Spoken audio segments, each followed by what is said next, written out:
not in earth as in heaven. And last week we showed where the tares and the wheat were growing together. Many have not understood the authority of the kingdom was in the hands of the church, which was represented by the good seed. And so we felt it would be important here to point out the scriptures when Jesus explained what it meant by expounding the word more clearly unto them, taking it up from the 13th chapter of Matthew and verse 36. Then Jesus sent the multitude away and went into the house, and his disciples came unto him, saying, Declare unto us the parable of the tares of the field. We must remember they were there with him when he was saying, the tares are the seed of the wicked one, and the wheat is the children of the kingdom. But yet they were interested in knowing more clearly what he meant by explaining the parable, because the authority of those keys and the authority of the kingdom was within those that had revelation knowledge. And we have to correlate that by going back to the 16th chapter of Matthew that we discussed the other morning on our program, when Jesus said to Peter, Flesh and blood has not revealed this unto you, but by my Father which is in heaven. And then the next thing we find him saying, I say also that thou art Peter, and unto thee I give the keys of the kingdom of heaven.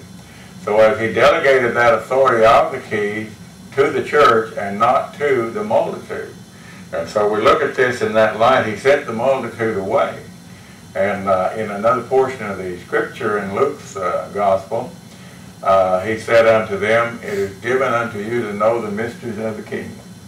But he said, I speak unto these in parables, that seeing they might not see, and hearing they might not perceive, lest they should be converted, and I should heal them.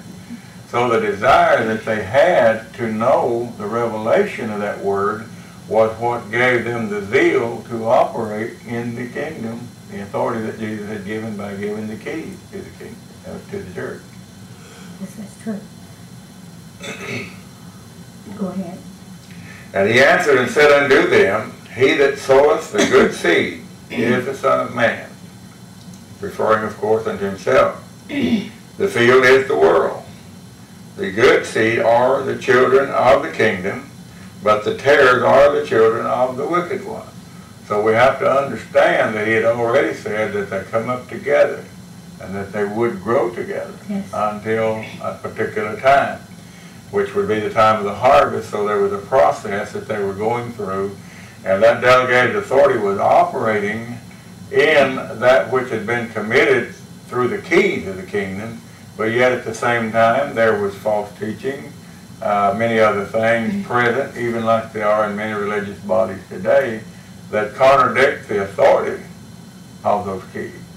And we understand this every day by many nominal religions preaching that the gifts of healing are not for today. They ended with the early church. Many have stopped the teaching of apostleship, that it was stopped with the apostles in the early church.